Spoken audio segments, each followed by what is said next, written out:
Don't try to make me memorize, don't try to make me understand. Just kiss my cheek and hold my hand because I have Alzheimer's. तो Alzheimer's बुज़ुर्गों में होने वाली बहुत common समस्या है जिसमें याददाश्त कम होने लगता है, डिफ़िकल्ट चीज़ों को समझने की जो क्षमता है वो कम होने लगती है। तो जैसे बचपन में हमें बहुत ही कॉम्प्लेक्स चीज़ों को समझने में एक मुसीबत आती थी, वैसी ही कुछ स्थिति हो जाती है। तो वहाँ पर जैसे हमारे बड़े बुज़ुर्ग हमें हेल्प करते थे, अभी उन्हें हमारे हेल्प की ज़रूरत है, अभी हमारे प्यार की ज़रूरत है, उन्हें एक साइकेट्रिस्ट के परामर्श की भी ज़रूरत है जिसमें एक प्रॉपर मेडिकेशन चालू हो जाए। उसके साथ साथ उनके जो डेली एक्टिविटीज़ हैं उनमें हम उन्हें असिस्ट करें। सबसे भयावह स्थिति इसमें यह है कि उस व्यक्ति को पता होता है कि उसकी बुद्धि क्षमता, उसकी मस्तिष्क क्षमता कम होती जा रही है, जिसकी वजह से वो डिप्रेशन में भी जा सकता है।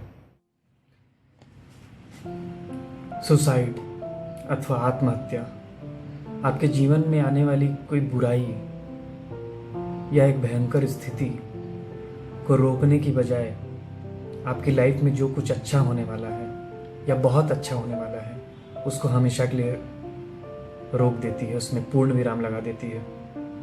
तो जब भी आपकी ऐसी इच्छा हो कि मैं अपने आप को नुकसान पहुंचाऊं या आत्महत्या करूं, तो आप अपने दोस्त या जिन पे आप बहुत ज़्यादा भरोसा करते हैं या फिर किसी भी साइकेट्रिस्ट से सलाह लें। आपका जीवन बहुत ही बहुमूल्य। अगर कोई गर्भवती महिला बच्चे को जन्म देने के बाद बच्चे से अटैचमेंट नहीं रख पाती, बच्चे की तरफ आपको उसका प्यार नहीं दिखता, ऐसी खुशी के मौके पर भी वो दुखी रहती है, तो वो एक बहुत कॉमनली पाए जाने वाले कंडीशन जिसे पोस्टपार्टम डिप्रेशन कहते हैं उसका शिकार हो सकती है। इस स्थिति में किसी साइकेट्रिस्ट की सलाह अवश्य लें। तब किसी गर्भवती महिला को जज ना करें, उनकी मदद करें। अगर कोई डिप्रेशन में है तो वो एक्टिंग नहीं कर रहा, अगर कोई मेनिया में है तो वो पागल नहीं है। अगर कोई किसी प्रकार का सेल्फ हार्म बिहेवियर करता है अथवा खुद को नुकसान पहुंचाने की कोशिश करता है तो आपका अटेंशन नहीं चाहता, वो आपका ध्यान आकर्षित करने के लिए ऐसा नहीं कर रहा। अगर कोई सुसाइड कर रहा है तो वो कायर नहीं है, वो चाहते हैं कि आप उन्हें समझें, वो चाहते हैं कि आप उनसे कंपैशनेट रहें, एम्पैथी रखें। और आप इस स्थिति में किसी साइकेट्रिस्ट की सलाह अवश्य लें।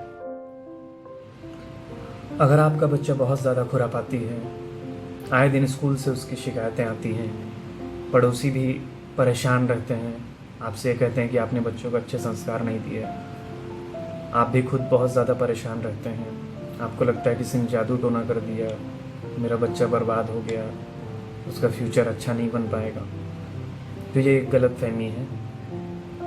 बच्चों में बहुत ज़्यादा कॉमन पाए जाने वाले स्थिति जिसे हम ADHD कहते हैं, या एक और स्थिति जिसे कंडक्ट डिसऑर्डर कहा जाता है, ऐसी स्थिति बहुत कॉमन है।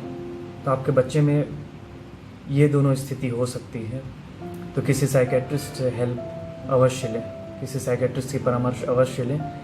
आपके बच्चे को एक्सेप्टेंस की ज़रूरत है, जजमेंट की नहीं।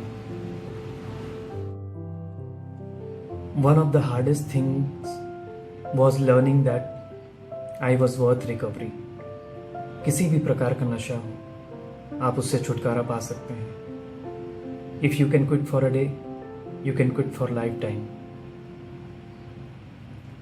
तो आपको यदि नशा छुड़वाना है या नशे से मुक्ति पाना है तो किसी भी साइकेट्रिस्ट से संपर्क करें और डी एडिक्टेड होकर स्वयं के जीवन में एवं अपने परिवार के जीवन में एक खुशहाली लें।